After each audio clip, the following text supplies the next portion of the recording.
Encounter is brought to you by the Broome County Council of Churches. Sunrise over the Susquehanna, Resurrection Day all over the world. Christ is risen. Happy Easter to you.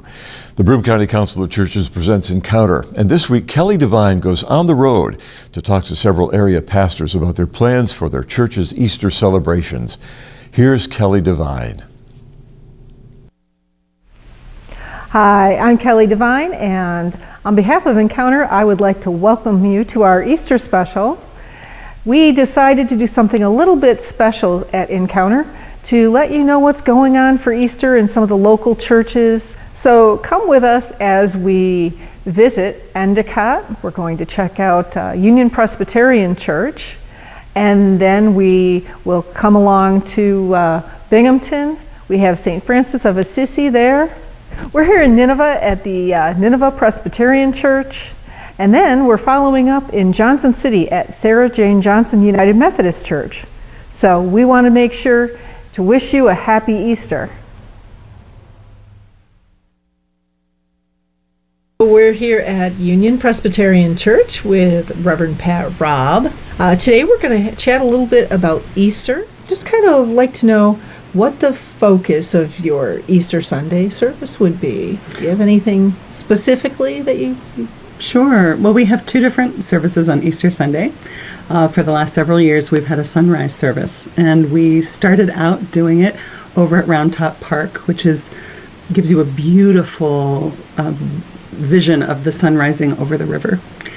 However, last year, on April 4th, you may remember, there was snow on the ground, which means Round Top Park was closed, which made us very sad, but we had a wonderful alternative, which was our own Riverside Cemetery, right at the corner of River Terrace and Mercereau Avenue. So we went over there for sunrise service, and it ended up being such a wonderful experience for us that we're going back again this year, even though it's most likely going to be pretty nice weather.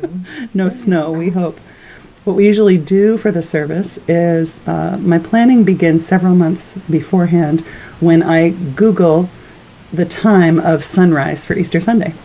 And what we try to do is start the service about 10 minutes before sunrise, so that while I am reading the gospel proclamation, the sun is rising. That is awesome. It's really a wonderful experience, and we always have a surprisingly strong number of folks who come out. I'm always pleasantly surprised to see who's willing to get up before sunrise to come out to have this unique experience. We sing. If my fingers aren't frozen from things like snow, I play the guitar, and it's beautiful and festive. And last year we had this added kind of moving dimension of being among tombs to hear the story of the empty tomb. So that's our first service. Okay, that sounds it makes me, I may show up. Oh, that would be lovely. You never know. Well, sunrise this year has caused us to start our service at 6:45 a.m. Okay. So we will see you there. Okay. Our second service of the day is 10:30, and it takes place in our sanctuary, and I like to think of this as our festive Easter service. And this year, in addition to our chancel choir, and in addition to all the people gathered, we will also have a brass quartet, so it will be quite festive, and the music will be beautiful. Same essential message, though. We will be celebrating the risen Christ. The risen Christ. So is there any particular part of the Easter story that really touches you this year in particular? This year, here at our church, we'll be reading from the Gospel of Mark. And that Easter story I find incredibly powerful and poignant, because at the end of it, the women run away in fear and silence. And I think it's a powerful reminder that at the heart of this story of resurrection and new life is a small group of people who are very frightened at first, and who eventually find their courage and their joy not in themselves, but in God, in Jesus. It's beautiful. So is there a past Easter or an experience in your past that touches your heart or makes you smile when you think about it? I think the one I always come back to is when I was in college and I was going through the normal reconsideration, wondering again about the faith of my childhood and what it all meant, and going to Easter services in which the preacher, the heart of his message was, something happened. And for some reason, at that point in my life, that was what I needed. I needed someone to be honest about the bizarre unlikeliness of this story, and yet to come back to the fact that, and yet it has life, and it keeps being told, and we are being told the story again. And that Easter stays with me as the Easter I appropriated it for myself. It's pretty amazing. I'm glad that you get to carry that. Thanks. Thank you for having us here today. I'm happy to be here. I will probably see you Wonderful. on Easter morning. We move from the Reverend Pat Raube at Union Presbyterian to Father Tim Taugher at St. Francis Church in Binghamton. I'm here with Father Tim at St. Francis of Assisi in Binghamton. Well, we are going to talk to Father Tim here today about perhaps the focus of your sermon, your homily on Easter Sunday. Well, giving it some thought, every year it takes on a different nuance, and looking and reviewing and reflecting on the gospel, it's always so rich. And one thing that struck me for this year with the Easter story, the Easter gospel, there's a saying that I came across and I've heard a number of times, and I kind of connected with it. And it connects to I feel, the Easter message, that our lives are not measured by the number of breaths we take, but in what the moments that take our breath away, you know. And I just think that's a powerful thing, because I think when you talk about Easter, the resurrection of Christ, it's a breathtaking experience, you know. And I think it's, I look at that saying and review it and reflect on it, you know, it does take our breath away. It's a powerful event. And I think at times we lose maybe the power of the resurrection. And Easter is an opportunity to reconnect with that breathtaking experience.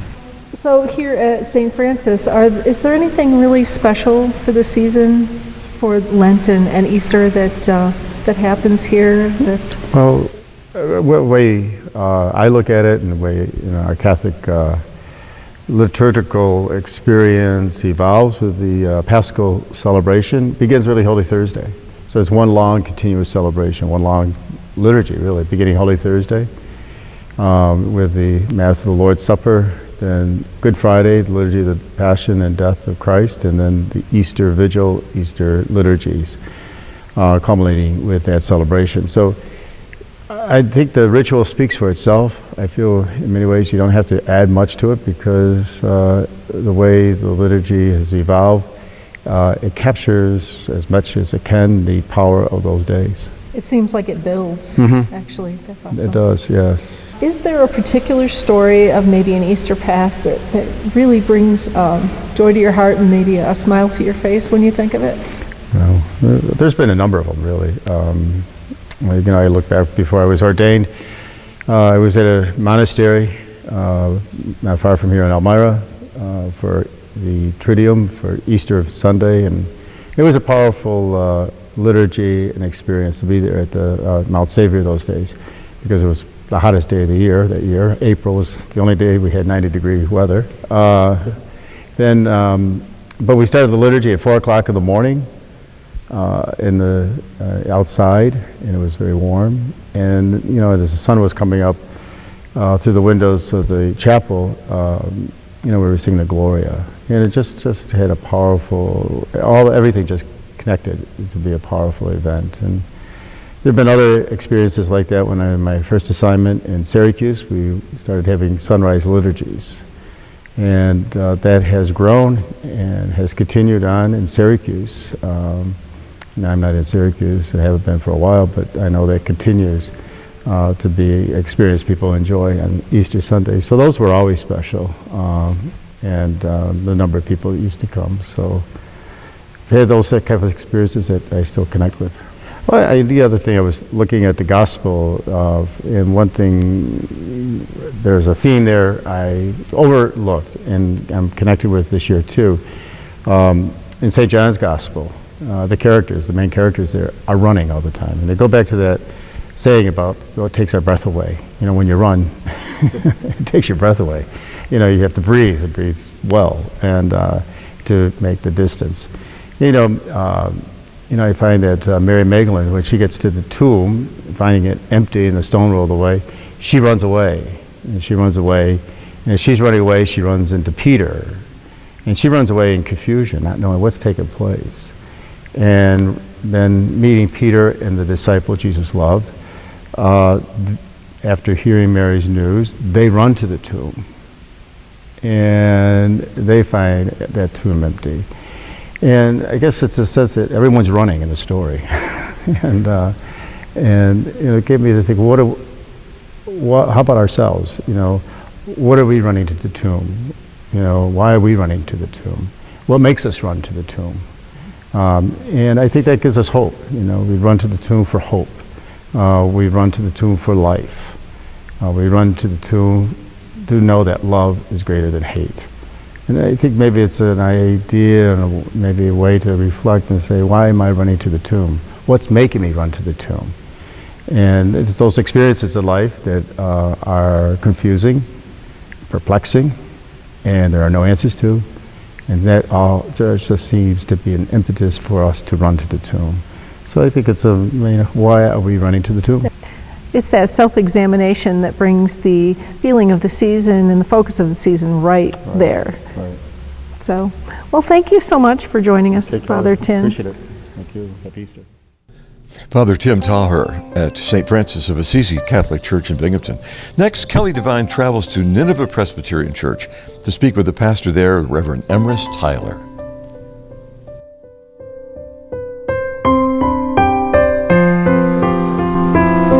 I'm here with Emrys Tyler at the Nineveh Presbyterian Church in Nineveh, New York. And I'm so glad you could take the time to be here with me today. I'm glad to do it. Thank you.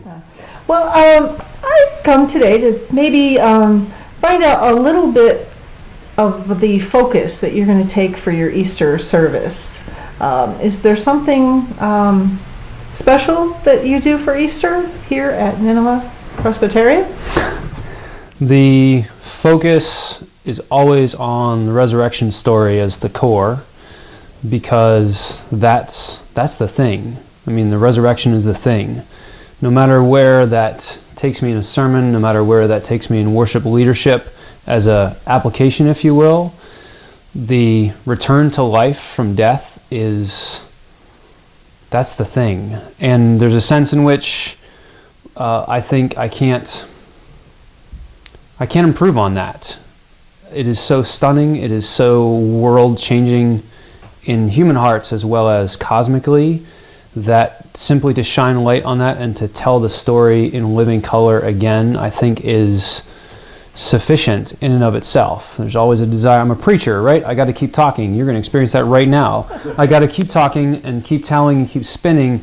But for Resurrection Sunday especially, to go back to life out of death and that impossibility made possible is always the core, and it's always a wonder every time I return to it in preparation for Easter. Is there a particular part of the story that maybe hits you, strikes you, with all that's going on in the world and your community? Is there a particular part of the story that maybe has a special meaning this year? This year it does, and it's because we have some new members coming into the church on Easter Sunday, and we are baptizing 4 people, which is phenomenal. Not only is it always a joy to do baptisms because that's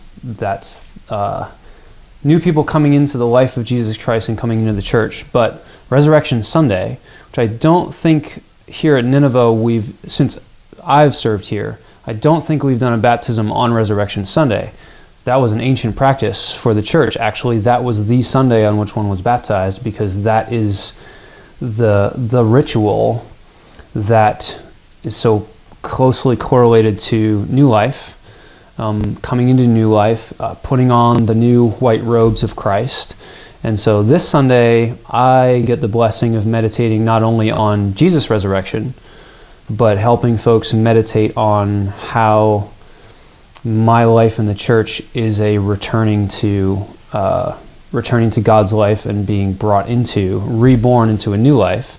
And so I have, in some senses, it's going to be more difficult this Easter because I have to focus on the return to life from the Gospel of Luke, the resurrection itself, but then wed that with Romans chapter 6 about being dead to sin and alive with Christ, dying with Christ and living again with Christ. And Paul uses the language of you were baptized into his death and you've been baptized into his resurrection.